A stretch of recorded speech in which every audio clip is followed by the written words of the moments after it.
Xin chào tất cả các bạn. Bây giờ mới là hơn 5 giờ sáng ở Fiji mà mặt trời đã lên rất cao, bên ngoài rất là sáng rồi. Bây giờ mình đang ở sân bay của thành phố Nadi để chuẩn bị rời Fiji để sang một quốc gia khác. Sân bay này ở Fiji không quá là to, chỉ có một sảnh thôi nhưng mà khá là sạch sẽ và thoáng đãng. Bây giờ cũng là rất đông người rồi. Các chuyến bay ở đây chủ yếu là đến các nước gia lân cận, ví dụ như Úc, New Zealand và một số quốc đảo nữa ở gần đây. Bây giờ là mình chuẩn bị vào cửa để ra máy bay. Và ở đây người ta treo rất nhiều cái biển hiệu cho những người chuẩn bị rời Fiji. Tạm biệt Fiji, hẹn gặp lại các bạn vào lần sau.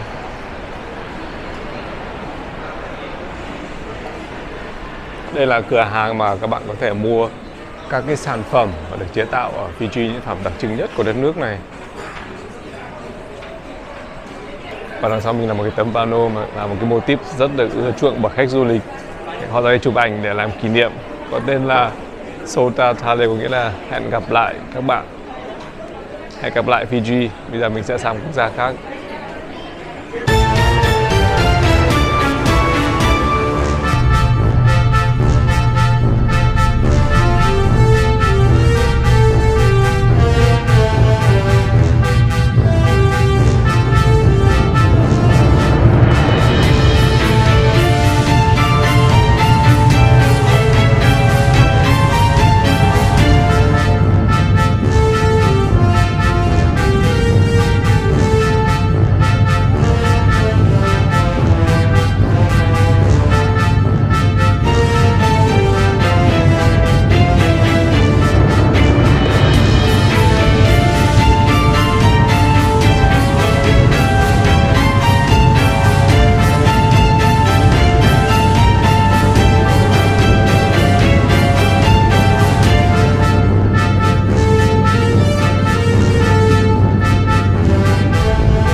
Chào mừng các bạn đến với Vương quốc Tonga. Vừa hạ cánh xuất sân bay ở Tonga là các bạn có thể nhìn thấy rất nhiều các biển hiệu, các tấm pano chào mừng các du khách đến với Vương quốc Tonga, tạo nên một cái ấn tượng và một cảm giác ban đầu rất là thân thiện.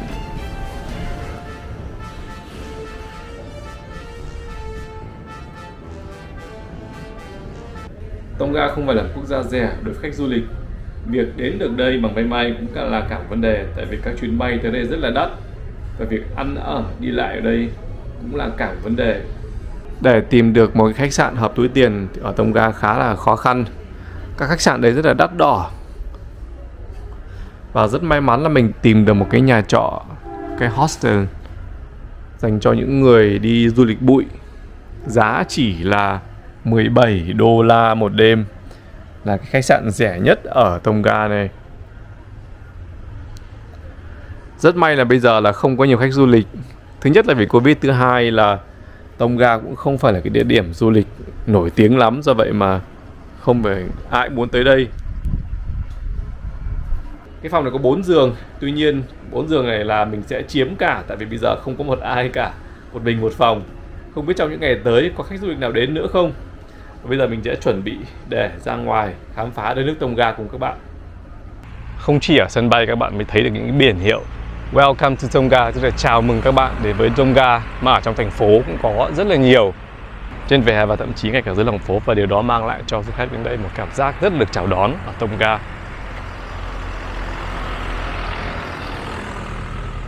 Hiếm có một đất nước nào mà người ta lại dựng nhiều cái tấm biển để chào mừng khách du lịch đến đây như vậy. Đây là một điều rất đặc biệt ở Tonga và mình cảm rất là thú vị, rất được chào đón và rất là hay. Và một lần nữa mình cũng welcome to Tonga tất cả các bạn.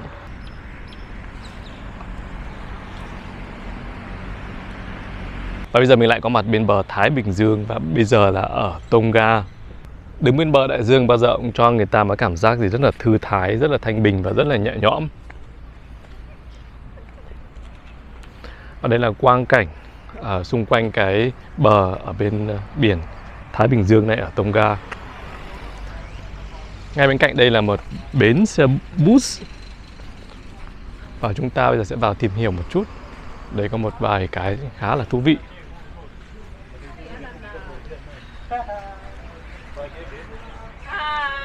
Hi. Đây là có vẻ những học sinh của Tonga. From students. Đây là những sinh viên ở Tonga. From Tupou Tertiary Institute. Đây là những sinh viên ở Tonga. Các bạn hãy xem những cái trang phục của họ rất là thú vị. Can you show me your this is the uniform, right? This uniform. Very beautiful. And what is this called? Kia. It's made of what? A plant. A plant. In Tonga. Yeah, it's called Fowl. Đây là cái trang trí tên là kia, right? Khi tên là kia và làm từ một cái loại cây ở Tonga tên là fowl. Phụ nữ ở đây ai cũng đeo cái này rất là hay. Các bạn thấy họ rất là niềm nở.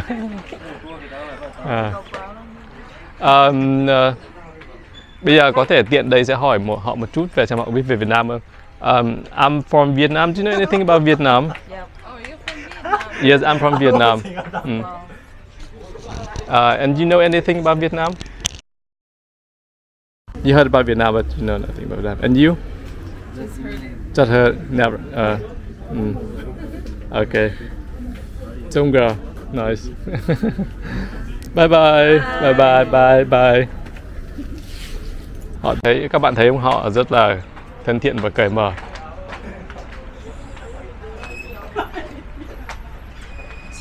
Giờ chúng ta hãy xem các trang phục của cậu bé này. Hello. Are you students? Are you student? Are you student? And is this traditional clothes in Tonga? What's that? Can you show me that, please? What is it called? Kava. Is this traditional clothes for men in Tonga? Kava. Kava. Đây là cái loại quần của đàn ông, cái loại trang phục của đàn ông tên là kava, nhưng có vẻ như họ chỉ mặc thêm vào thôi chứ không phải là trang phục mà họ mặc riêng. Làm như một cái loại cói, giống như cái cói để làm chiếu đấy. Rất là hay. Thank you. What's that? What's that?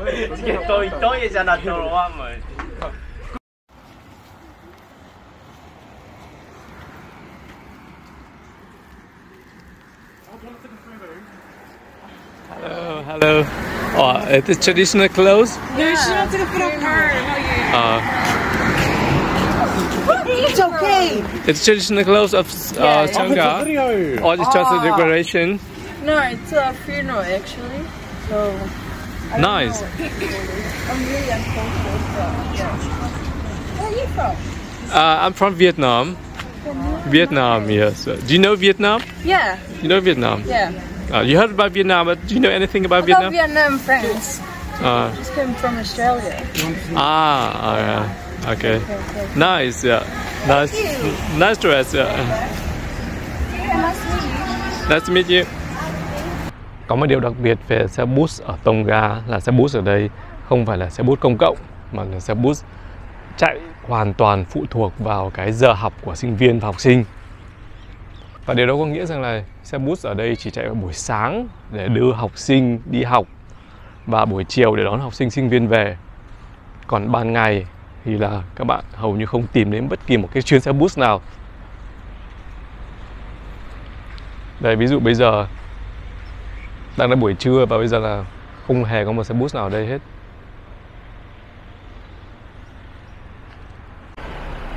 Ở giữa thành phố là một cái cổng và trên đó là người ta in hình những đồng tiền của Tonga và giải thích cái hình mà được in trên đó và ý nghĩa của nó. Còn ngay bên cạnh đó là những cái ngôi nhà tốc mái bị hư hỏng nặng. Các bạn có biết tại sao không? Tại vì vào tháng 12 năm 21 thì một núi lửa nằm ở dưới đại dương ở Tonga đã phun trào và gây lên một cái đợt tsunami rất là lớn. Và đây là hậu quả vẫn còn nguyên của nó. Những ngôi nhà tốc mái bị hư hỏng nặng. Và thậm chí ở đây còn đồ đạc cá nhân của những người dân vẫn còn ở đây. Chứng tỏ là hậu quả của cái trận tsunami mà cái trận núi lửa này vẫn chưa được khắc phục hoàn toàn ở Tonga.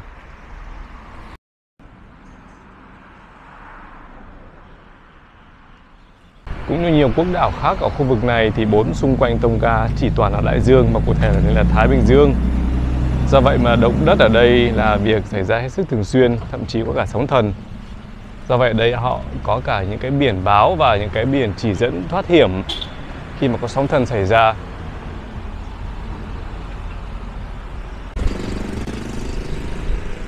Đây là một trong những con phố chính ở thủ đô ở Tonga.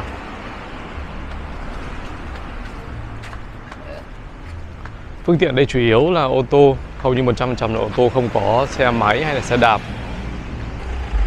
Mặc dù hai bên là có rất nhiều cửa hàng, tuy nhiên đường phố như các bạn thấy thì khá vắng lặng và yên tĩnh. Khách du lịch đây thì cũng không có nhiều lắm, cũng có thể là lý do là Tonga cũng mới mở lại biên giới của mình cách đây 2-3 tháng thôi.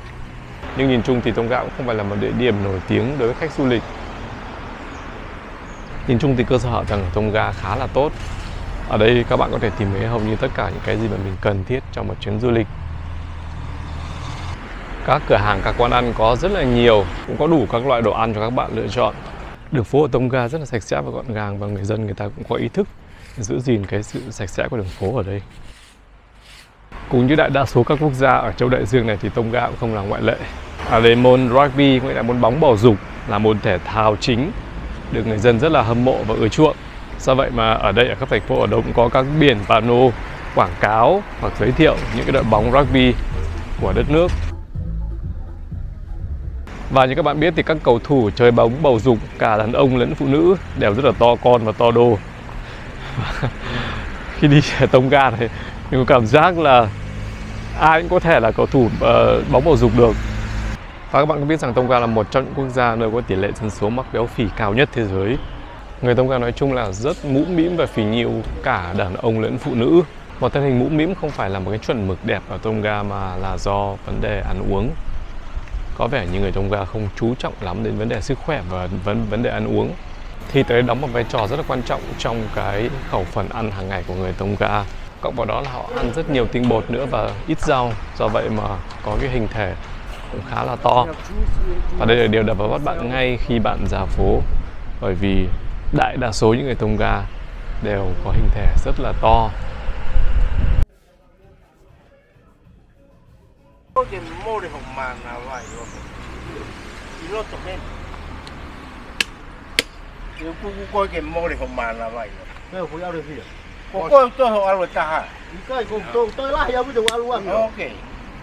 Đây là cảnh những người đàn ông Tonga ngồi giải trí, tiêu khiển với nhau bằng cách chơi cờ. Không biết là loại cờ gì, nhưng mà cái quân cờ các bạn thấy đây, quân cờ này họ dùng bằng nút chai.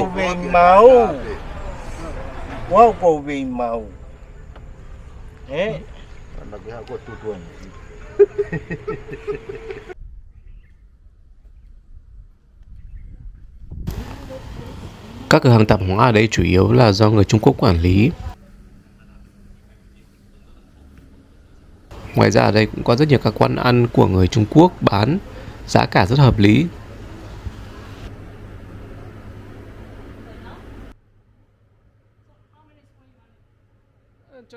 portion. Just give me.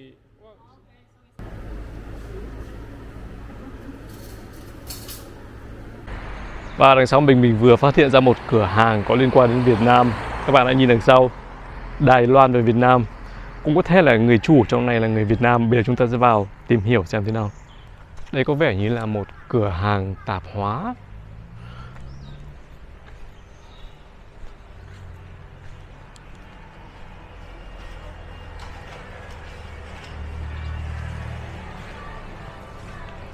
Các nhân viên ở trong này có vẻ như là người bản xứ chứ không phải người Việt Nam. Hello.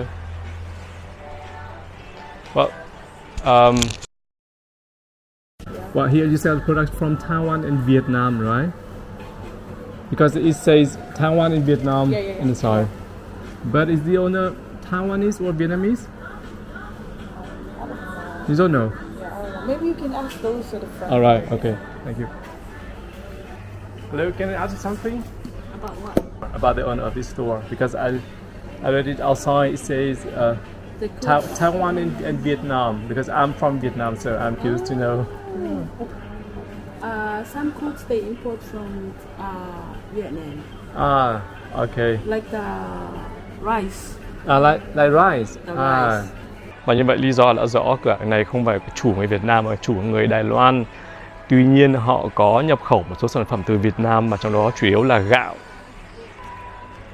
Đây ví dụ ở đây có rất nhiều gạo nhập khẩu từ Việt Nam sang. Công ty này là công ty Lady Rice và gạo tên là Japonica. Đây một công ty khác là Raw Glutinous Rice. Và có một vài công ty là xuất khẩu gạo sang bên này. Các bạn nào có người quen làm trong các công ty xuất khẩu gạo sang Tonga thì cho mình xin gửi lời chào. Còn lại các sản phẩm khác thì họ nhập khẩu từ Đài Loan. Do vậy mà cửa hàng này tên là cửa hàng Đài Loan và Việt Nam. Chỉ đơn giản vậy thôi. Và đây là giá các loại gạo có mặt ở Tonga xuất khẩu từ Việt Nam sang. Cũng không rẻ chút nào cả. Cái loại rẻ nhất cũng là 86 đô. Tuy nhiên cũng đều rất mừng là gạo Việt Nam cũng có mặt ở một nước khá nhỏ ở Thái Bình Dương này là Tonga. Đây là ngôi chợ bán đồ thủ công, các đồ lưu niệm dành cho khách du lịch lớn nhất ở Tonga. Ở đây họ bán rất nhiều các sản phẩm thủ công rất là đẹp mắt, đặc trưng nhất của Tonga. Ví dụ những cái quạt làm bằng cói. Có loại dây, có loại vòng, và có một điều đặc biệt rằng là đa số đều làm bằng một loại cói.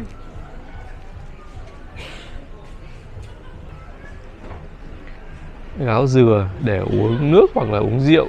Thời tiết ở Tonga bây giờ rất là nóng, do vậy mà có vẻ như quạt được bán rất nhiều. Rất nhiều loại quạt và với các cái hình dạng trang trí rất là đặc trưng và sặc sỡ của Tonga. Ngoài ra có những cái để giống như một cái đĩa. À không phải, đây là những cái để ngồi, cái đệm để ngồi.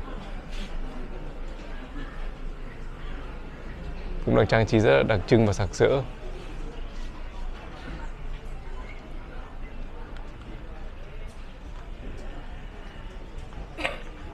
Quốc huy của Tonga, bản đồ và những cái sản phẩm từ thiên nhiên đặc trưng nhất ở đất nước này.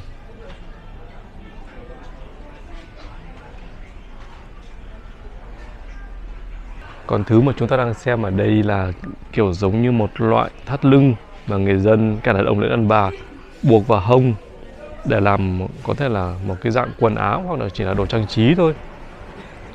Cũng chủ yếu được làm bằng cói. Có rất nhiều loại hình khác nhau, kiểu thiết kế và màu sắc. Và đây cũng vậy. Đây cũng chính là một cái loại, có thể nói là loại quần. Người ta thắt vào hông rồi mặc như một loại trang trí hoặc là một loại quần áo. Tất nhiên không chỉ mặc cái này không, mà bên ngoài họ mặc quần áo bình thường và mặc thêm cái này vào nữa.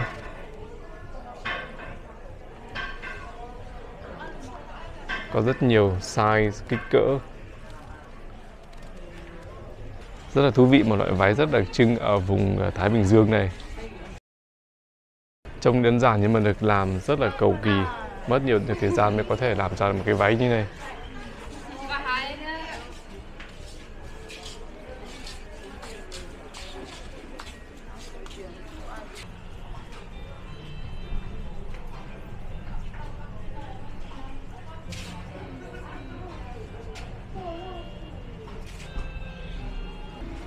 Và tất cả các sản phẩm ở đây đều được làm bằng thủ công.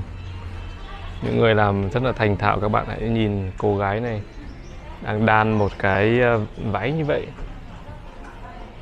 Rất nhanh nhẹn và tinh xảo. Các sợi cói này họ tước ra thành từng sợi này, xong sau đó thì là quấn vào, xong rồi là dùng một cái que đan để đan vào thành một chiếc áo.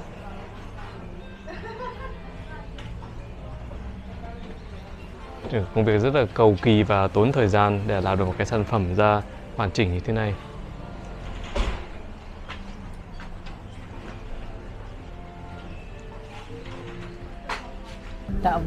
Tavala, in the local language. Yeah, in Tonga. And We used to cut the trees and put in the sea with the stone on top of it, so it can flow around. So after 2 weeks, then we go put it back, and it's look like that, like this one. Yes. Yeah, when we bring it from the sea, it's look like that. So we can tie and weave, and then we weave the tavala. It can take 1.5 weeks to make the tavala. So I can sell it $500. $500. $500. 500. We used to wear to church, to work, any special occasion. The longer one for women and the shorter one for men. Ngoài ra đây còn có rất nhiều loại túi cũng lại làm bằng cói, bằng thủ công, và họ cũng làm khá là đẹp. Cho bạn xem một loại nữa, các loại váy mà người dân người ta có thể mua để mặc. Người ta mặc trong cuộc sống hàng ngày, trong các cái lễ hội, trong các buổi tiệc hoặc là những cái dịp nào đó quan trọng. Có rất nhiều chủng loại, trang trí, design, sặc sỡ, màu sắc, không thiếu một cái gì hết. Và đa số đều cái size, cái cỡ rất là to. Thì như các bạn thấy, người dân Tonga không phải là người gầy nhất. No. No, not Japanese, not Chinese. Korea. Not Korean. You have another guess. America? No. Vietnam. Yes. Vietnam. Yeah. Yeah, Vietnam. Are you here for holiday? I'm on holiday, yes sir. Yeah. Holiday. Where you come from? Vietnam. I came from Vietnam. I came from Vietnam. Yes sir. 2 days ago. 2 days ago. Và đây họ làm cả chiếu để bán nữa. Rất là sặc sỡ. Trong cái quạt này giống cái quạt của bà La Sát trong phim Tây Du Ký. Rất là giống. Khi các bạn nhìn vào những cửa hàng như này thì các bạn có thể nghĩ rằng là đây là những cửa hàng bán đồ lưu niệm, quần áo kiểu cho khách du lịch. Nhưng mà thực ra là không phải. Như các bạn thấy, một điều đấy rất đặc biệt là tất cả các cái áo phông đều có in tên quốc gia Tonga, hoặc là in những cái biểu tượng, những cái nét đặc trưng nhất của quốc gia này. Kể cả những cái quần áo mặc để chơi thể thao cũng có chữ Tonga. Chỉ đơn giản là người Tonga rất tự hào về quốc gia và về hòn đảo của mình. Đối với họ thì quốc gia và hòn đảo Tonga của họ là cả một sự sống, do vậy mà họ rất hãnh diện được mang tên của quốc gia mình trên người.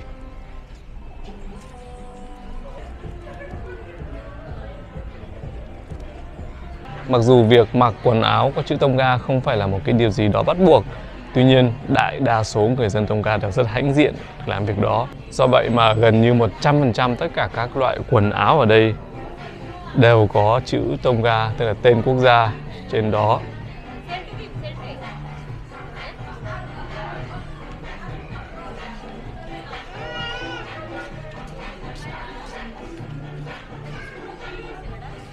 Và người chủ của một trong những cửa hàng ở khu chợ này là người Bangladesh, và bây giờ chúng ta sẽ vào trò chuyện với anh ta một chút để hỏi xem cuộc sống ở Tonga này như thế nào.